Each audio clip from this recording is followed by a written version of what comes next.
quisiéramos comenzar nuestro tiempo de reflexión, nuestro tiempo devocional en esta mañana. Queremos continuar con nuestra serie de estudios de la vida cristiana normal y recordar nada más lo que estuvimos dando los últimos días, los últimos martes y jueves, donde hablamos acerca de la sangre de Cristo. Hablamos que la sangre de Cristo soluciona nuestro problema delante del Señor, delante de Dios. La sangre de Cristo paga un precio para justamente nosotros ser limpiados y redimidos del pecado.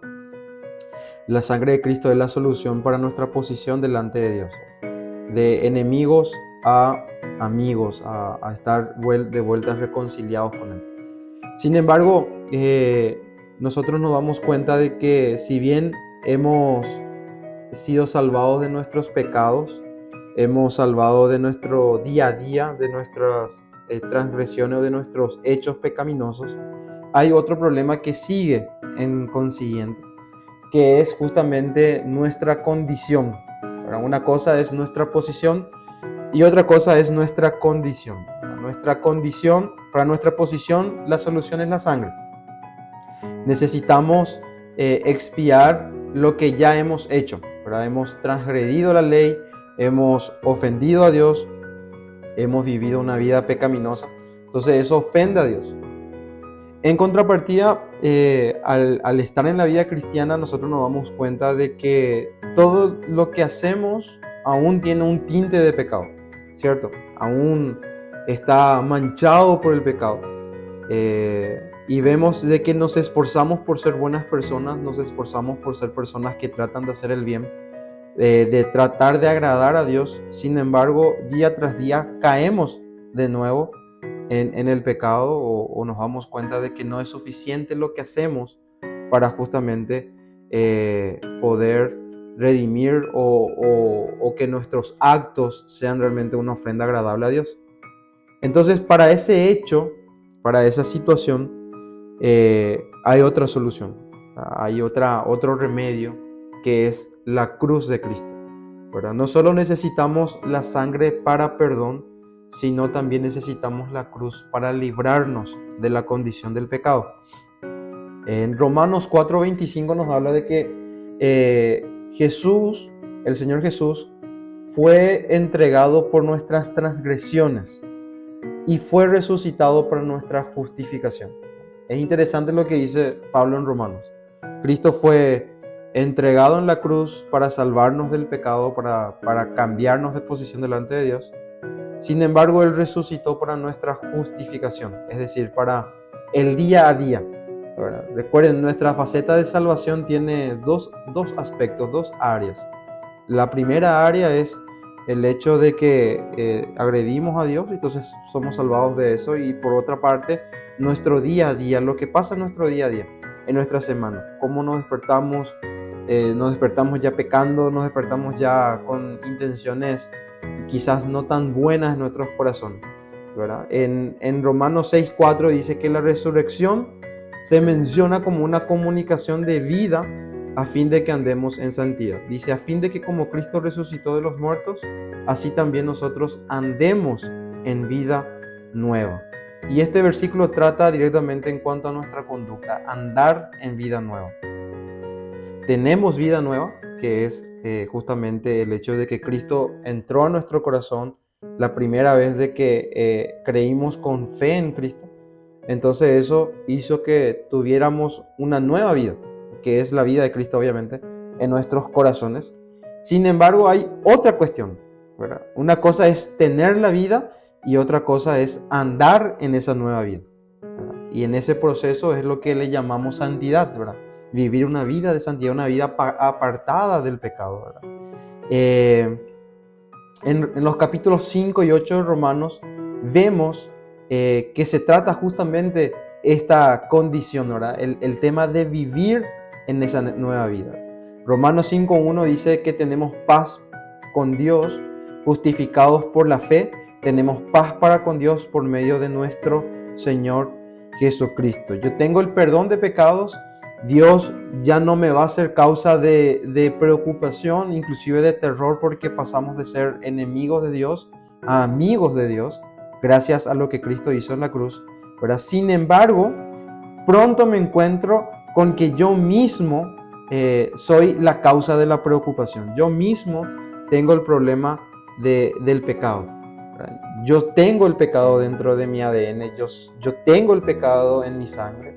El pecado me lleva a justamente desear aquello que va contra la voluntad de Dios, ¿verdad? Entonces, yo trato de estar bien, de tratar de hacer bien, pero hay una guerra en mi interior, hay una lucha en mi interior, a lo que justamente Romanos 7 habla, la lucha entre el espíritu y la carne, ¿verdad? La mente carnal, dice Romanos 7:8, es muerte porque es enemistad contra Dios. Pero la mente del espíritu es vida y paz. Ahora, lo que nos ayuda a lidiar con esa lucha justamente es tener la mente del espíritu, la vida del espíritu que se va formando dentro de nuestro interior. Ahora, cuando vamos profundizando más en las escrituras y más en Romanos, notamos de que este proceso de santificación o este proceso de lucha entre la carne y el espíritu, a la que llamamos santificación, es una lucha del día a día, ¿verdad? No es una lucha puntual, no es solamente una vez que luchaste y ya está, solucionaste tu problema, ¿verdad?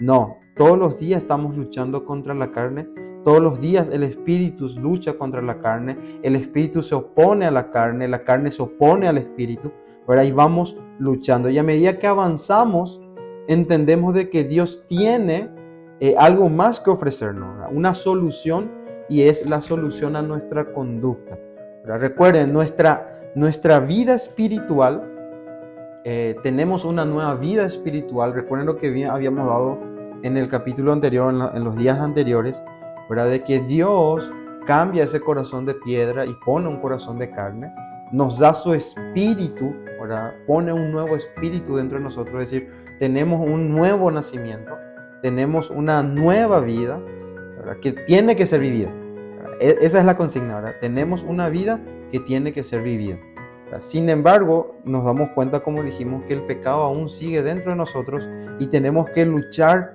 contra eso, ¿verdad? Todo el tiempo estamos expuestos al pecado, ¿verdad? Todo el tiempo tenemos la posibilidad o el potencial de estar pecando todos los días, ¿verdad? Un profesor en el seminario decía, ¿verdad? Yo tengo el mismo potencial de ser el peor criminal que está allá metido en el fondo de Tacumbú, decía él, ¿verdad? Todos tenemos ese potencial, todos tenemos la capacidad de pecar y agredir y alejarnos totalmente de Dios, si depende de nuestra vida, ¿verdad? Si nosotros tratamos de solucionar nuestra conducta por nuestras propias fuerzas, vamos a fracasar, ¿verdad? Porque no tenemos forma de lidiar con nuestra naturaleza por nuestra cuenta, ¿verdad?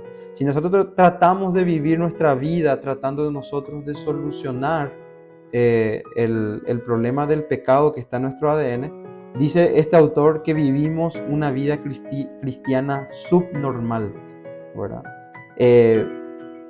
Y hace esta siguiente pregunta, y yo les lanzo esta pregunta: ¿cómo podremos vivir una vida cristiana normal? ¿Cómo entraremos en esta vida?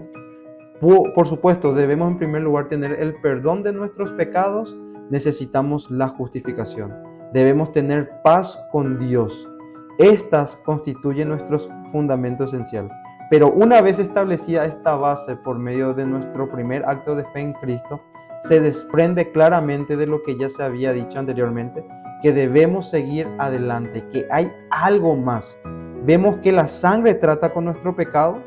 En el Calvario el Señor Jesús llevó nuestros pecados, ¿verdad? Él llevó nuestra transgresión, Él fue el sustituto, ¿verdad? Él tomó nuestro lugar. Nosotros debíamos estar en aquella cruz. Sin embargo, Dios envió a su Hijo para que su Hijo tomara ese lugar por nosotros, ¿verdad? Y así obtuvimos nosotros nuestro perdón, nuestra justificación, nuestra reconciliación. Nos reconciliamos con Dios, ¿verdad? Nos volvimos a reconciliar con Dios, ¿verdad? Pero debemos dar otro paso en ese plan de Dios para entender cómo Él trata con la raíz de esos pecados, ¿verdad? Nuestros pecados cotidianos tienen una raíz, ¿verdad? Que está en lo más profundo de nuestro corazón, que está ahí en lo más profundo de nuestro ser y que de ahí salen nuestros actos pecaminosos, ¿verdad? Es algo como habíamos comentado en algún momento, suelo decir, ¿verdad? Hablo acerca del diezmo o de cualquier otra complicación, de la envidia, de la mentira, el robar, el matar, ¿verdad? Todo eso son pecados, ¿verdad? Pero nacen de lo más profundo de nuestro ser, ¿verdad? Del pecado que hay dentro de nuestro corazón, ¿verdad? El estado del hombre por naturaleza es un estado pecaminoso. Nacimos con esa naturaleza en nuestro ser, ¿verdad? El niño, el bebé nace ya contaminado con el pecado. No peca, no tiene esa conciencia pecaminosa, pero cuando va creciendo, va desarrollando esa conciencia, ¿verdad? Y aquí es donde entramos justamente en esta particular comparación que hace Romanos 5 del 12 al 21 entre el viejo Adán y el nuevo Adán, ¿verdad? Es decir, Adán como el primer prototipo de Dios para justamente reflejar su imagen en el mundo, pero que cayó por el pecado. Y sin embargo, aquella imagen visible de lo invisible, que vino a la tierra y trajo la redención para que nosotros podamos justamente hallar gracia delante de Dios. Algo muy interesante que dice Romanos 5:19 es: porque así como por la desobediencia de un hombre los muchos fueron constituidos pecadores, así también por la obediencia de uno los muchos serán constituidos justos. Aquí Dios lo que nos trata de decir o nos trata de mostrar es lo que somos y luego cómo llegar a ser lo que ya somos. ¿Qué quiere decir eso? Nuestra primera posición, hemos cambiado nuestra posición delante de Dios. Ahora Dios nos dice, aquella posición, aquella nueva naturaleza tiene que ser demostrada. Tenemos que vivir esa nueva naturaleza. No basta solamente con simplemente decir que somos cristianos, sino tenemos que vivir esa vida cristiana, ¿verdad? Entonces, lo que nosotros necesitamos entender es de que en este mundo, en este día a día, vamos a necesitar constantemente ir a la cruz para poder manifestar aquella vida que nos ha sido dada en Cristo, esa nueva vida, ¿verdad? Al comienzo de nuestra vida cristiana solo nos preocupa lo que hacemos, no lo que somos, no nos aflige lo que hicimos, ¿verdad? Cuando cometes un error fatal y digamos hay personas lastimadas, el caso por ejemplo de la infidelidad, cuando hay infidelidad y el hombre o la mujer es descubierta en el acto de infidelidad, pero digamos que sigue amando o aprecia aquello que ha perdido, ¿verdad? Lo que lamenta es justamente lo que perdió, lo que hizo para perder aquello que amaba o aquello que tenía, ¿verdad? Sin embargo, no sufre por lo que realmente es. No sufre que lo llevó a la infidelidad o lo que le llevó a pecar es la naturaleza que está dentro de su ser, ¿verdad? Entonces, por ende, no le preocupa haber agraviado o no le preocupa haber ofendido a Dios, sino le preocupa lo que perdió, ¿verdad? Le preocupa la vergüenza, le preocupa la falta de perdón, le preocupa la situación que vivió, pero no el hecho de haber pecado y de dónde nació ese pecado. Recuerden lo que el Señor dijo, ¿verdad? Todo comienza en el corazón, ¿verdad? Del corazón sale los homicidios, la envidia, la amargura, el odio, el rencor, la ira, todo eso sale del corazón, ¿verdad? Y se manifiesta en nuestro exterior, ¿verdad? Pensamos que si podemos rectificar ciertas cosas, seríamos buenos cristianos y así vamos a tratar de cambiar nuestras acciones. Pero el resultado no es definitivamente lo que esperamos. Descubrimos que hay algo más profundo dentro de nuestro ser. Hay algo, una cosa que molesta, que no viene de afuera, sino es algo que surge en nuestro interior. Tratamos de agradar al Señor, pero encontramos que hay algo que no quiere hacer eso, que no quiere agradar a Dios. Tratamos de ser humildes, pero hay algo que nuestro ser rehúsa en ser humilde. Tratamos de ser amables, pero sale todo lo contrario. Tratamos de ser buenas personas, sale todo lo contrario. Tratamos de ser personas felices, sucede todo lo contrario. Romanos 5:19 nos dice de que nuestra situación parte de esa herencia que recibimos de Adán, ¿verdad? Porque el pecado se hereda, ¿verdad? El pecado se va pasando de generación en generación. Entonces notamos de que realmente no es que solamente hacemos el pecado, no es solo que cometemos pecado, que accionamos en pecado, sino que somos pecadores, ¿verdad? Entonces, en resumen, hermanos, para terminar este tiempo, entender de que el pecado es un problema serio, que el pecado es algo que todo el tiempo nos atormenta y que todo el tiempo nos persigue, por así decirlo. Y entender de que hay una solución para ese pecado y que es justamente la cruz de Cristo. Seguiremos desarrollando este capítulo para entender mucho mejor a qué se refiere esto.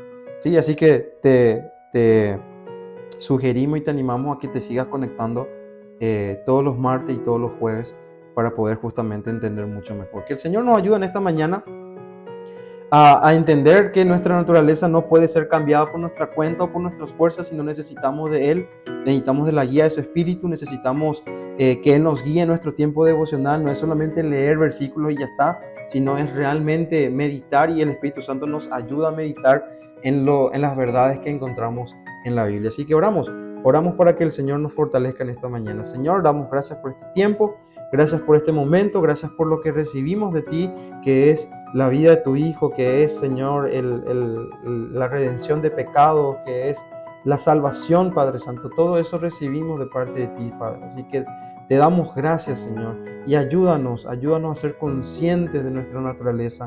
Ayúdanos, Señor, a lidiar, a luchar contra la carne, para que podamos justamente hacer lo que te agrada, que es tu voluntad agradable y perfecta. Gracias, Señor, por este tiempo. En el nombre de Cristo Jesús oramos. Amén y amén. Que el Señor nos siga ayudando en este día. Hasta pronto.